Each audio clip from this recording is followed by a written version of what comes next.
Il est 20h et c'est l'heure du journal sur la télévision Burkina Info. Les titres dans l'attente.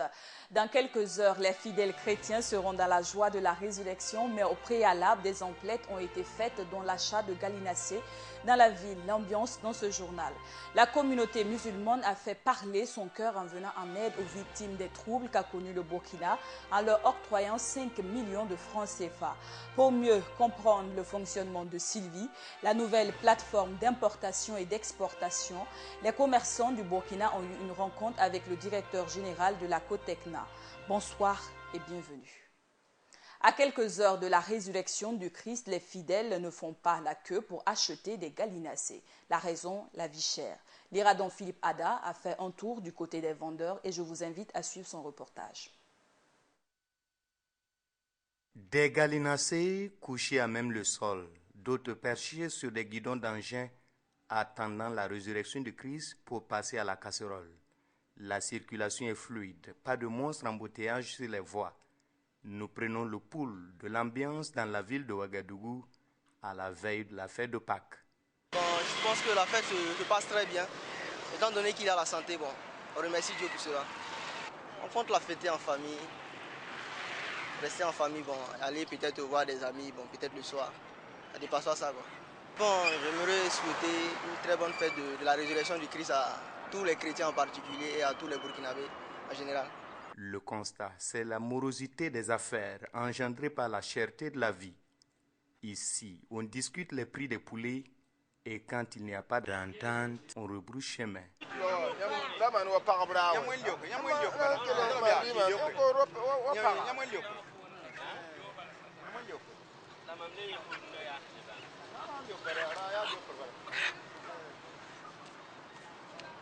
Là, en tout cas, ça ne va pas. Vous voyez, les prix sont montés. Vous voyez les poulets là. Et puis, l'argent ne circule pas aussi. Donc, ça fait que la fête là, comme il y a la santé, on va fêter quand même. C'est qu'on en a. On va faire. Sincèrement, cette année c'est difficile. Les affaires sont moroses, mais nous essayons de gagner un peu de bénéfices. Nous nous en tenons à ce que Dieu nous donne. Dans les rues de Ouagadougou, l'important n'est pas le manger et le boire, mais les fidèles chrétiens attachent du prix au symbole de la commémoration de la Pâque. Bon, cette fête-là, cette année-là, bon, la fête, bon, sincèrement, il n'y a pas l'argent. Oui. Bon, mais on prie Dieu seulement pour avoir la santé, pour pouvoir bien fêter. Là, l'année qui vient, s'il y aura l'argent, on va bien fêter. Qu'à cela ne tienne, tous attendent de la résurrection du Christ le renforcement de leurs capacités spirituelles, doublées de santé et de paix. 5 millions de francs CFA, c'est le montant du soutien de la communauté musulmane aux victimes de l'insurrection populaire de 2014, de celle du putsch et de la bousculade de Mina à la Mecque. Les mots des victimes dans ce reportage de Joël Zoundi. Ce sont au total 6 millions de francs CFA que la communauté musulmane du Burkina a récolté pour les victimes des différents troubles sécuritaires que le Burkina a connus ces dernières années. La cérémonie de remise du chèque est intervenue ce samedi 26 mars 2016. À travers ce geste, la communauté musulmane veut témoigner sa présence fraternelle aux côtés des victimes et de leurs familles.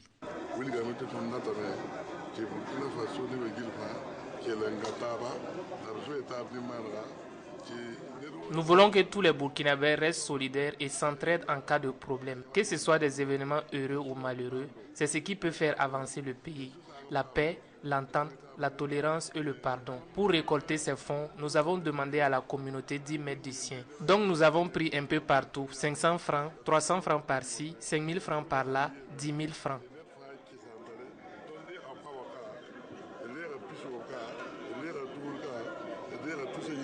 Ce geste de la communauté musulmane permettra de soulager un tant soit peu les souffrances des victimes de ces malheureux événements, à en croire Draman Ouedraogo.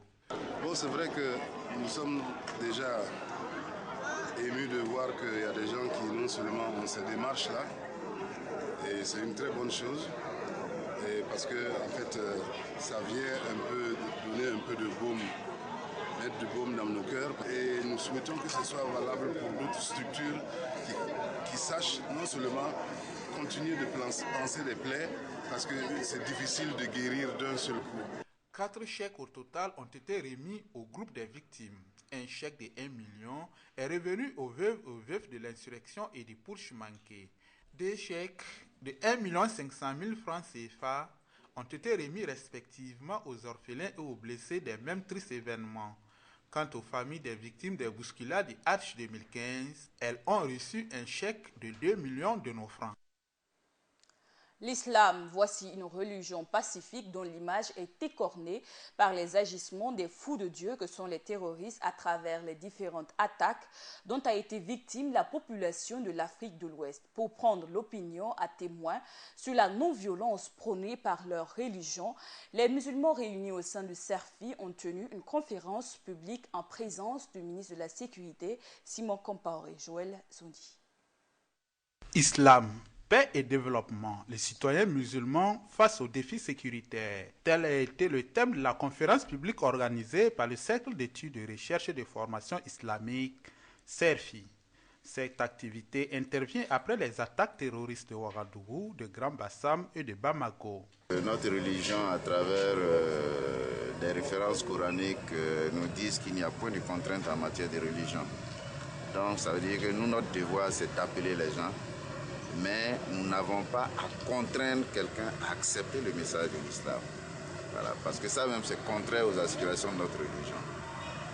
Donc nous avons estimé que les musulmans ont, à travers leurs écritures saintes, suffisamment d'éléments pour rejeter des crimes de façon générale. Le parrain de la cérémonie, Simon Compaoré, par ailleurs ministre en charge de la sécurité, a loué l'initiative du CERFI et rappelé que c'est en unissant les forces que les États viendront à bout du terrorisme.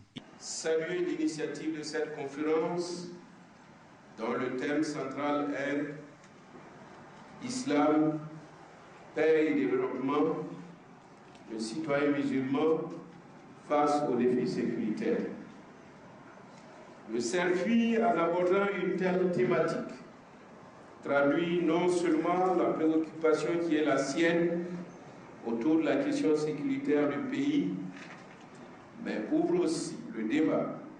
Il a aussi rassuré que le gouvernement veille et mettra tout en œuvre pour la sécurité des Burkinabés. Le terrorisme, sous le couvert de la religion, et plus particulièrement de l'islam, est un phénomène face auquel nous, autorités burkinabées, ne sommes point dupes. Cette conférence publique se veut, selon les organisateurs, la preuve tangible que la recherche de la paix au Burkina reste pour le CERFI une préoccupation et même un défi. La conférence a été co-organisée par Khalid Ilboudo, enseignant-chercheur, et Jacob Yarabachoula, sociologue enseignant à l'université Joseph Kizerbo de Ouagadougou. Les habitants du village de Lac-Noir-Hiri sont sommés de quitter leurs terres d'ici le 7 avril prochain afin que les héritiers, vu que les héritiers du défunt roi Jean-Baptiste Konombo ont vendu le village qui s'étend sur plus de 50 hectares. Ce matin, ils ont tenu une rencontre en présence de l'Iradon Philippe Ada pour faire cas de leurs préoccupations. Suivez son compte rendu.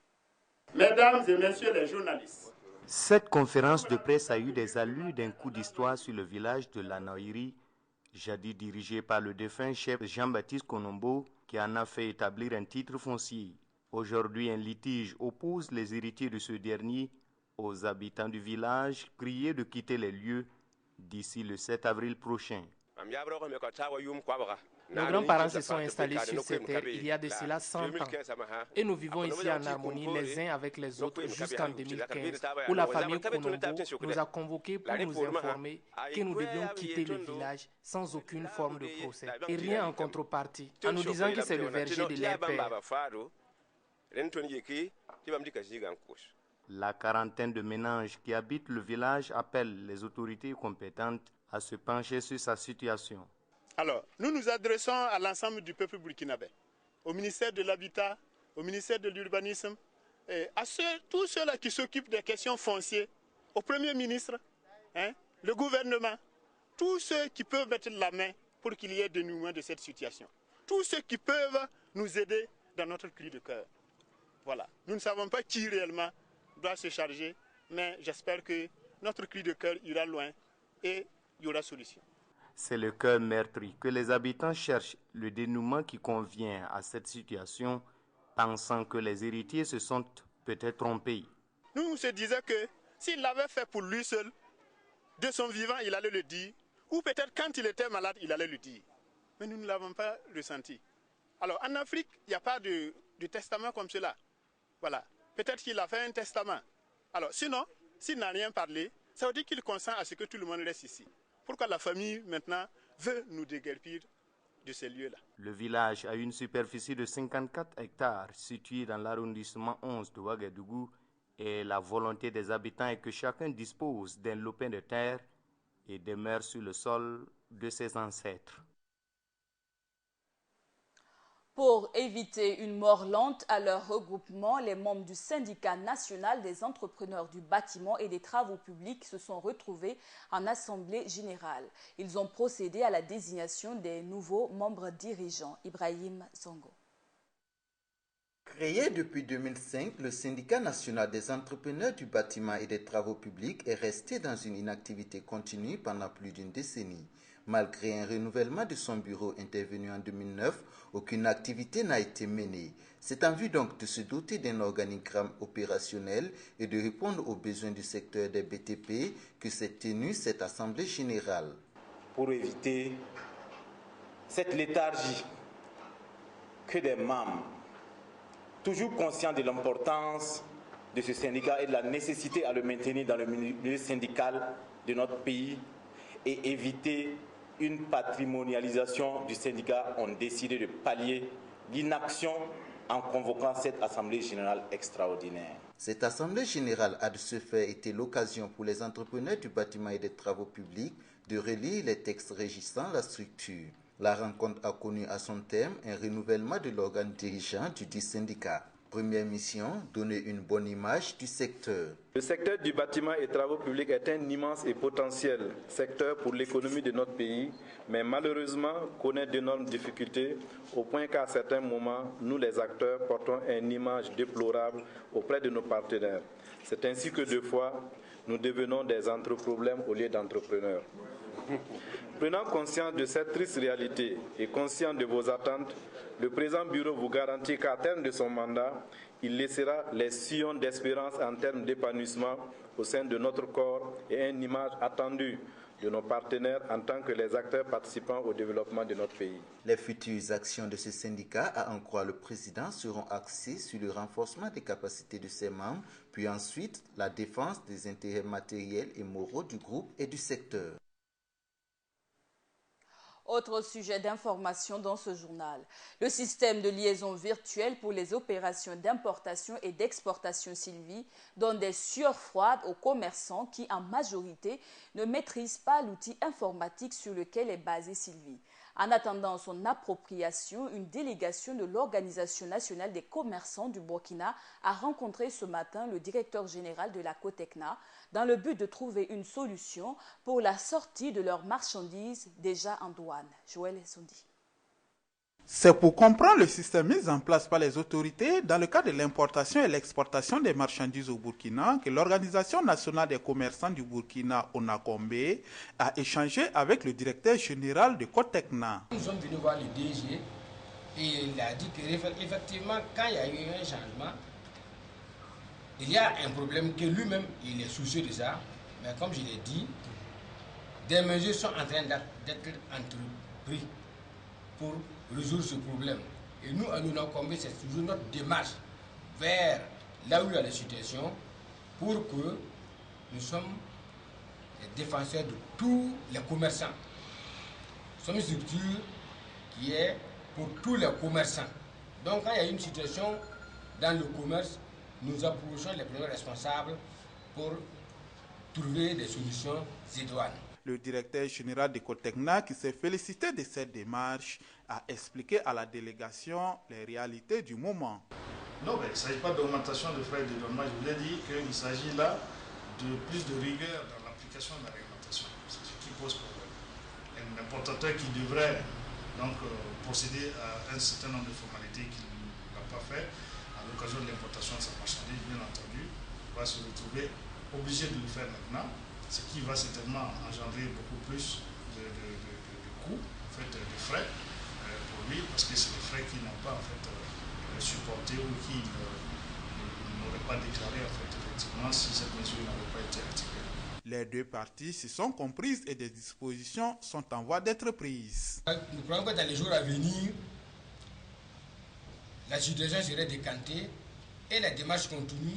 Il y aura une assise avec tous les acteurs concernés pour préparer l'avenir pour l'application de ce nouveau système. Les deux parties se sont donc quittées sur une note d'espoir et ont promis poursuivre les concertations en vue de trouver une solution pour le bien des populations et partant de l'économie nationale. Afin d'aider le Burkina à faire face à d'éventuels cas de risque climatique, Mohamed Beavougui, directeur général de la panafricaine de gestion des risques climatiques, une organisation spécialisée de l'Union africaine, était hier aux côtés du président Kaboré. Le point de l'audience avec Ibrahim Zongo. Le directeur général de la panafricaine de gestion des risques climatiques chez le président du Faso ce vendredi 25 mars. Au menu de la rencontre, le point sur la mise en place d'un instrument de gestion des risques climatiques par l'Union africaine. J'ai eu l'honneur d'être reçu par son Excellence, Monsieur le Président de la République du Faso, pour lui rendre compte des progrès de notre institution, comme vous le savez, qui est une nouvelle institution spécialisée de l'Union africaine à laquelle les Nations Unies apportent une assistance. Cette institution que vous connaissez certainement déjà est l'Agence panafricaine de gestion des risques climatiques. Cet instrument permettra, selon le directeur général de la panafricaine de gestion des risques climatiques, aux pays africains de prendre sur eux les urgences en cas de crise. Au moment où l'assistance arrive, c'est presque déjà trop tard pour les familles, particulièrement les populations rurales les plus démunies. C'est pourquoi les Africains ont essayé de réfléchir sur un mécanisme plus efficace, c'est-à-dire avoir les ressources au moment de la crise. Mais pas seulement les ressources, avoir un plan pour l'utilisation de ces ressources déjà prêt, de manière à ce que dès qu'il y a crise, les ressources sont utilisées sur la base d'un plan qui existe déjà. Le Burkina Faso est un pays qui se trouve dans une zone difficile en matière climatique, c'est le Sahel. Vous avez vécu ici des périodes de sécheresse et aussi des périodes d'inondation il n'y a pas très longtemps.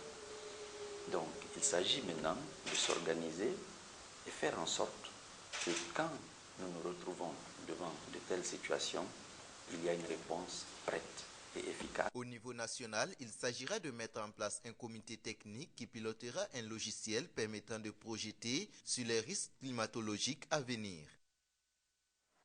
Fondation Or, c'est la nouvelle organisation portée par Ram Ouedraogo qui s'est écartée de la vie politique après un échec à l'élection présidentielle du 29 novembre dernier. De par sa fondation, il compte faire de la promotion de la paix, de la non-violence, de la tolérance et de la promotion du genre une priorité au Burkina et dans la sous-région. Viviane Pama. Promouvoir la paix, la non-violence, la tolérance du dialogue, de la démocratie, de la protection de l'environnement et des droits humains, mais aussi la protection du genre. Voici les objectifs de la nouvelle fondation, la fondation Or, créée par l'ancien homme politique Ram Ouedraogo.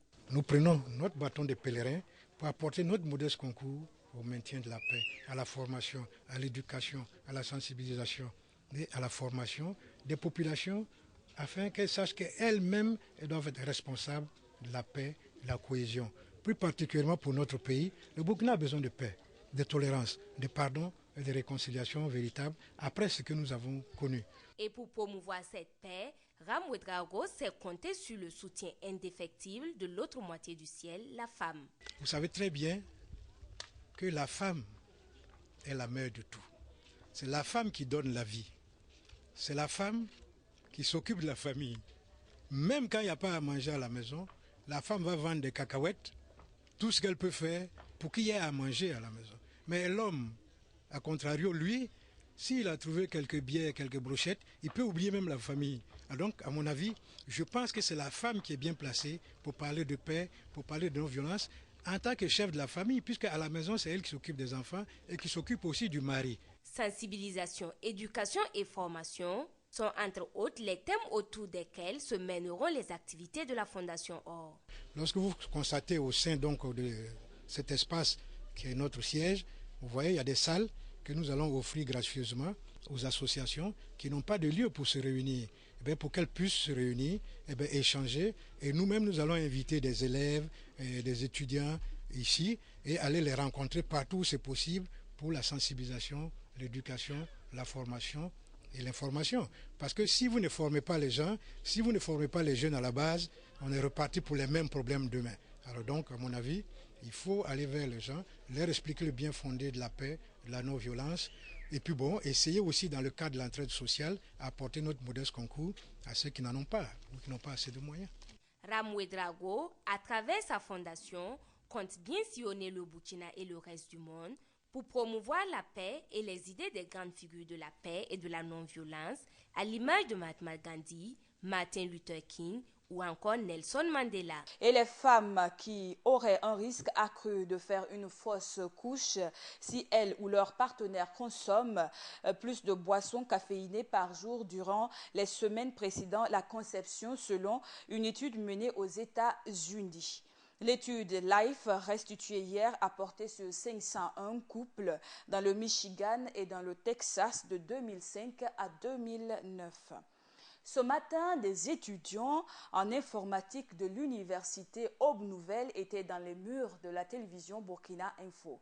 Ils ont eu droit à une visite guidée des lieux et se sont enthousiasmés et ils ont proposé quelques pistes de solutions à la télévision. Le point avec Mahamad Sangari. Mieux s'imprégner des conditions de travail de leur télévision modèle, mais aussi saluer son dynamisme. Voilà entre autres les motivations de ce groupe d'étudiants en informatique de l'université Aube Nouvelle, venus visiter les locaux de la télévision Burkina Info ce samedi 26 mars 2016. Vu l'ampleur que Burkina Info a au niveau du Burkina Faso et aussi la qualité déjà du service qu'ils fournissent, ont été les principales motivations de notre venue ici. Ensuite, nous avons remarqué que dans les émissions comme la matinale, Burkina Info s'est plus intéressé maintenant sur l'informatique. Alors, pour une chaîne déjà qui s'ouvre à un monde dans lequel nous sommes, je pense que c'est quand même normal et assez logique que nous essayons de vouloir visiter la chaîne et de savoir encore quels sont le matériel dont la chaîne utilise aussi. Visite guidée et entretien avec les premiers responsables de la télévision, les étudiants en savent un peu plus sur le fonctionnement de la chaîne. Une visite à la sortie de laquelle les informaticiens en formation se sont dits éblouis par l'équipement technique de la première télévision 100% information du Burkina Faso. Je pourrais dire que pour ce qui est des impressions, nous avons été vraiment surpris. D'abord, en voyant l'équipement technique dont la télévision dispose, c'est carrément dire que c'est une chaîne qui répond déjà aux normes technologiques et c'est à féliciter et que Burkina Info continue ainsi. Des suggestions ont été faites à la jeune télévision par les étudiants qui sont répartis dans l'espoir d'une probable collaboration entre les facultés et Burkina Info. Je vous le disais à l'instant que nous étions en ligne avec notre journaliste Samba Kassile du côté de la ville de Sia. Alors bonsoir Monsieur Traoré. Oui, bonsoir Benazé Ilboudo. Alors Monsieur Traoré, dites-nous quelle est l'ambiance générale déjà du côté de la ville de Sia après l'ouverture déjà de la 18e édition de la Semaine nationale de la culture. Bonsoir Benazé Ilboudo, je vous entends pas très bien. Alors, Samba Kassile Traoré, est-ce que vous pouvez nous faire état de l'ambiance qui prévaut déjà dans la ville de Sia après l'ouverture de la 18e édition de la Semaine nationale de la culture? Oui, merci beaucoup, Benazir Ilboudo. Je peux vous assurer que Bobo Dioulasso vit actuellement au rythme de la Semaine nationale de la culture. Car avant même la cérémonie d'ouverture qui doit officialiser la foire, nous avons remarqué du monde dans la cour de la dite foire. toute la matinée en train de marchander. Et après l'ouverture officielle de la Semaine nationale de la culture, qui a eu lieu au stade Sangoulé-Lamizana, toute la foule qui était fait de porter à la fois, où pas mal de lieux de distraction sont créés pour l'occasion. C'est pour dire que la ville de Bobo-Dioulasso vit actuellement dans une ambiance festive. Alors, quelles étaient les autorités qui étaient présentes à cette ouverture et quels sont en général les mots déjà?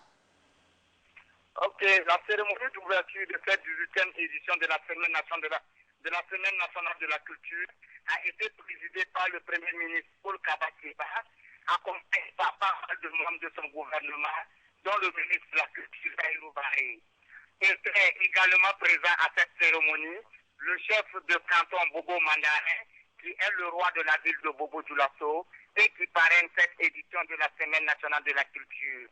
En ce qui concerne les mots des premières autorités, ils ont rassuré la population,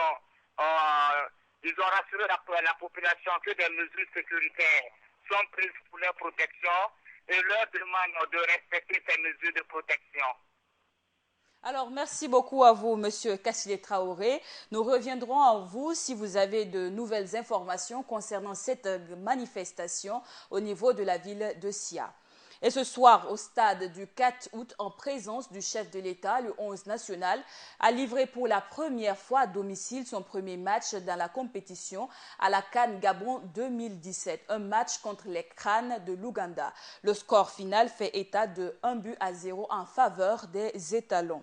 Et 2 filles âgées de 15 ans portant des ceintures d'explosifs ont été arrêtées hier par des membres du comité de vigilance de la localité de Limani, selon APA, au Cameroun. Selon des sources, elles feraient partie des 219 lycéennes enlevées en 2014 par la secte islamique Boko Haram dans la ville nigériane de Chibok.